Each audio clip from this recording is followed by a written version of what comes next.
Asal kau? Diam. Kau tak mati. Kau tak mati.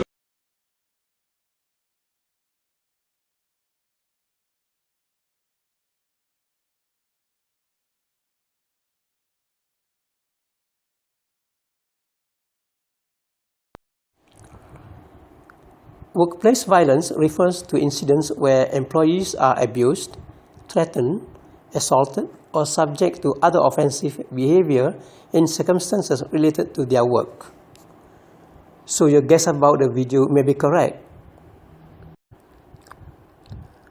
What are the efforts of governing body to control such a violence? The establishment of Occupational Safety and Health Act 1994.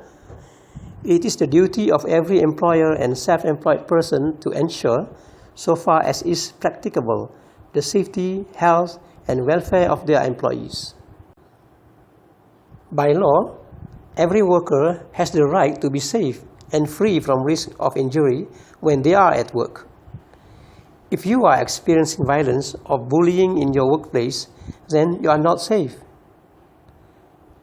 Being employed does not give your boss or co-workers permission to assault, threaten, harass, or repeatedly bullying you. Attention has traditionally been focused on physical violence and the typical profile of violence. However, new evidence has been emerging of the impact and harm caused by non-physical violence, often referred to as psychological violence. Attention is also growing in respect of violence which is perpetrated through repeated behavior of a type which by itself may be relatively minor but which cumulatively can become a very serious form of violence such as sexual harassment, bullying, or mobbing. Some acts of violence can also be considered as crime such as stalking, intentionally or recklessly causing injury, intentionally or recklessly causing serious injury, threats to kill, threats to inflict serious injury. What is sexual harassment? Sexual harassment means unwanted conduct of sexual nature or other conduct based on sex affecting the dignity of men and women at work.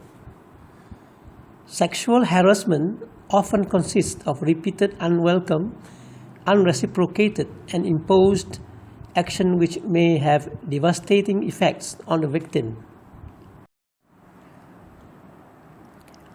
These are some examples of sexual harassment. Name-calling such as slut, bitch, poof.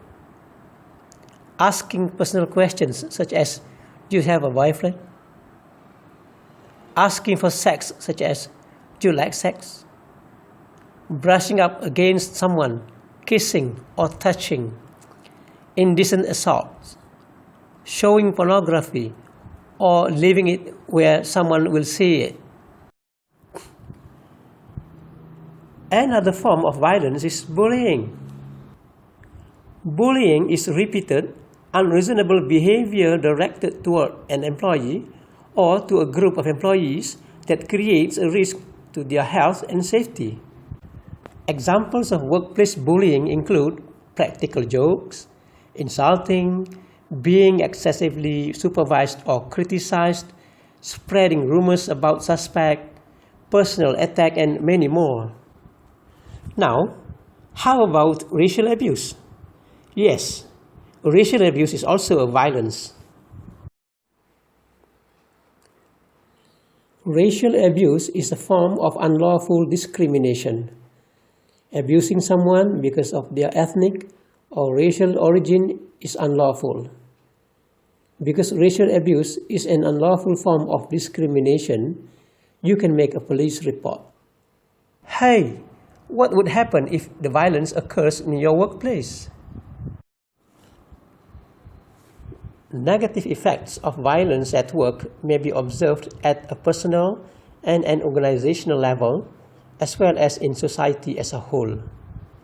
These negative effects may be economic or non-economic. towards financial and/or human. The costs may be a direct result of violence at work or an indirect consequence of it. At personal level, post-traumatic symptoms such as fear, phobias, and sleeping difficulties may arise. In extreme cases, most traumatic stress disorder can also occur. Violence causes enormous pain and suffering, and sometimes even disability or death. Whilst at the organizational level, negative effects increase sickness, absenteeism, and early retirement costs, increase turnover rates and replacement costs. Negative effects also reduce productivity, damage to production or equipment costs in connection with grievances and litigation.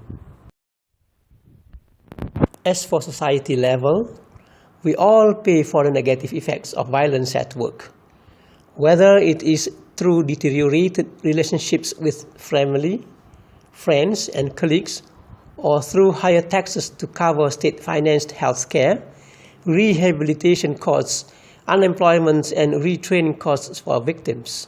In addition, workplace violence may also increase the level of fear and anxiety in society. A high level of workplace violence may ultimately cause staff to leave for other countries. Now try to look around your workplace.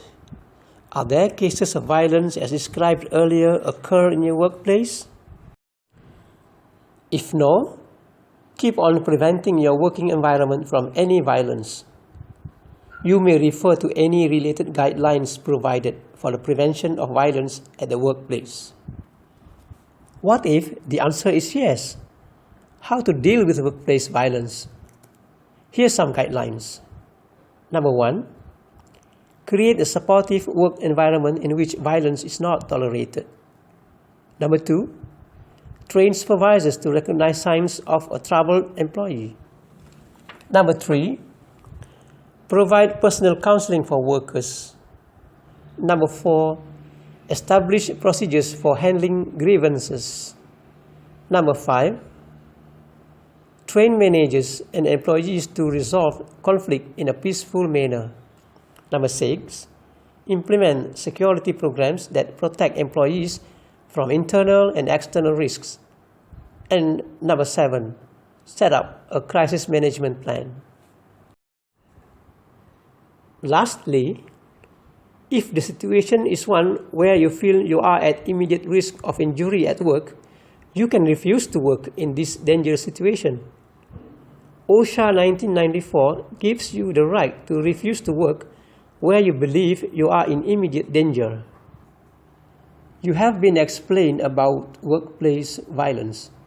Let us conclude and recap the key points. Every worker has the right to be safe and free from risk of injury when they are at work.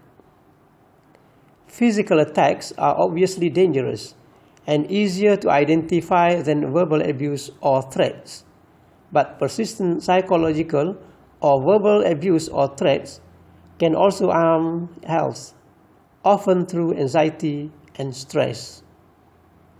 Ultimately, workplace violence can have negative effects towards individual, organization, as well as society. Therefore, not only employees also have to play a role in preventing workplace violence. Thank you.